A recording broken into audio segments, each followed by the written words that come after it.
जी नूरा लाल साहब, क्यों सुबह सुबह फोन करके मैनू तंग करनी, की मसला तेरा? अखियां च तू मेरे ख्वाबां विच तू।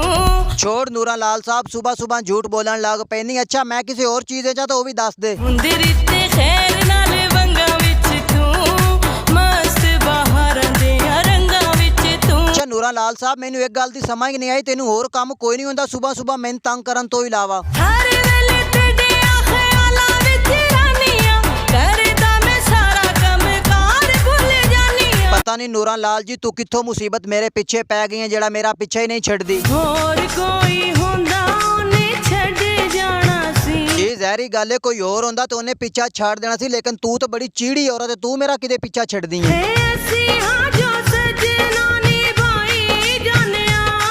नूरा लाल जी एडी चौड़ी ना हो ना निभा, मैं केड़ा तेरा नाई भेजिया सी। कि सानू मिले आए प्यार करके। और नूरा लाल जी सीधी गल दस कि तू हुण चाहंदी की है? एवें मेरी अखियां दे कोल ढोलना, मुंह भावे कुछ ना तू बोल ढोलना। पर नूरा लाल जी तू कोल रहन दी गल करदी, मैं तो जी तेरे तो तंग आ गया, मैं तो चलना किधरे दूर तेरे तो। ना मोड़ी तू दिल ना तोड़ी, भावे मैनू तू मार मुका सोने। और मेरी जान तेनू अल्लाह मारे, मैं कौन होना तेनू मारन वाला? अच्छा ठीक है, मैं हुण फोन बंद करन लगा, मैनू बड़ी जोर दी नींद आई है, बाद विच गल करांगा तेरे नाल। फुल होई मैं दिल मंग बैठी ते खोवे।